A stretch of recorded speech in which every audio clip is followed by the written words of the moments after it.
ప్రభునామనకు ఘనత కలుగును గాక. 116వ కీర్తన 8వ చరణం మనం చదువుకుంటున్నాం. మరణం ఉండి నా ప్రాణమును, కన్నీళ్లు విడవకుండా నా కన్నులను, జారి పడకుండా నా పాదములను నువ్వు తప్పించి ఉన్నావు. దావీదు భక్తుని యొక్క కీర్తన మనం ఇక్కడ గమనిస్తున్నాం. ఎందుకంటే ప్రియమైనటువంటి దేవునిలారా, దావీదు భక్తుడు ఒక పాపం చేసిన తర్వాత దానిలో నుంచి విడుదల పొంది దేవుణ్ణి మహింపరచడానికి ఎలాగ దేవుడు సహాయం చేశాడో ఆ అంశాన్ని జ్ఞాపకం చేసుకొని ఒక స్తుతి కీర్తనగా ఇక్కడ పాడుతున్నట్టుగా మనం చూస్తున్నాం. ఆజ్ఞ అతిక్రమము పాపము, పాపానికి జీతం మరణం అని మనం గమనిస్తున్నాం. దావీదు భక్తుడు ఊరియా భార్య అయిన బర్షబాను మోహించి ఆమెతో పాపం చేసిన తర్వాత దేవుడైన యెహోవా నాతాన్ ప్రవక్తను పంపించి అతన్ని హెచ్చరిస్తున్నట్టుగా మనం చూస్తున్నాం. 2 సమూయేలు గ్రంథం 13వ అధ్యాయం 11వ వాక్యములో, నీవు నన్ను లక్ష్యం చేయక పాపం చేసితివి గనుక అని హెచ్చరించను. దావీదు వెంటనే అదే 12వ అధ్యాయంలో 13వ వాక్యములో, నేను పాపం చేసి తిని అని నాతాన్ ప్రవక్తతో ఒప్పుకుంటున్నట్టుగా చూస్తున్నాం. నువ్వు చావకుండా ఉండునట్లు యెహోవా నీ పాపం పరిహరించెను అని గమనిస్తున్నాం. సామెతల గ్రంథము 28వ అధ్యాయం 13వ వాక్యంలో, అతిక్రమములు ఒప్పుకొని విడిచిపెట్టువాడు ధన్యుడు, వాడు వర్ధిల్లును, వాటిని ఒప్పుకొని విడిచిపెట్టవాడు కనికరము పొందడు అని చూస్తున్నాం. తన అతిక్రమములు దేవుని సన్నిధిలో ఒప్పుకున్నట్టు కనుక దేవుడు కనికరమునకు పాత్రుడు అయినాడు కనుక అయినప్పటికీ శిక్ష తప్పలేదు. ఒక గొర్రె పిల్లకు అనగా ఊరియా ప్రాణమునకు బదులు 4 గొర్రె పిల్లల ప్రాణము పోగొట్టుకోవాల్సి వచ్చింది మనం గమనిస్తున్నాం. కాబట్టి ప్రియమైనటువంటి దేవునిలారా, తాను తన 4 కుమారులను నష్టపోవలసి వచ్చినట్టుగా మనం చూస్తున్నాం. పణం తీసి పోగొట్టుకోవాల్సి వచ్చినాం.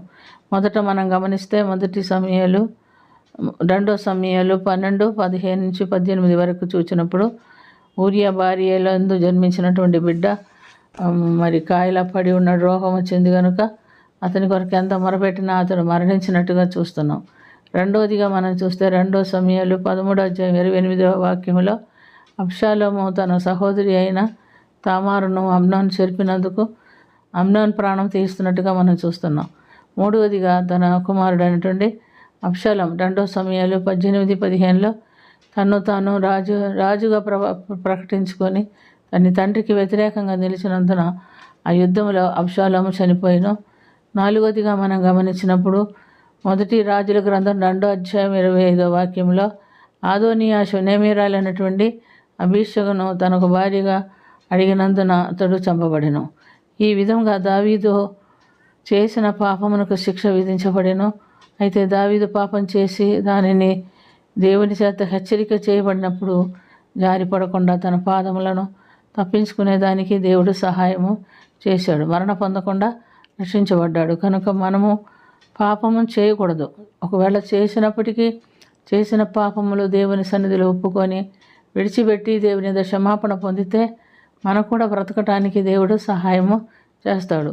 అయితే చాలామంది ఏం చేస్తారంటే, ఈ పాపం ఒప్పుకొనుటకు విడిచిపెట్టుటకు ఒప్పుకోరు, ఆ పాపంలోనే ముందుకు సాగుతూ ఉంటారు. ఎవరైనా చెప్పినా వాళ్ళు దానికి అలవాటు పడ్డారు కనుక వాళ్ళ హృదయం దానిలో నుంచి పక్కకు వచ్చేదానికి ఇష్టపడరు. అటువంటి వారు మరణానికి పాత్రుడు అని మనం గమనిస్తున్నాం. కాబట్టి ప్రియమైనటువంటి దేవునిలారా, ఈ దినమైనను ఇప్పుడైనను ఎవరిమైనా ఏ బలహీనతలనైనా ఉన్నాడలా ఆ బలహీనతలను దేవుని సన్నిధిలో ఒప్పుకొని విడిచిపెట్టి యేసు రక్తంలో కడగబడిన వారై పరిశుద్ధ జీవితం జీవించడానికి దేవుడి ఈ లోకానికి దిగి వచ్చాడు.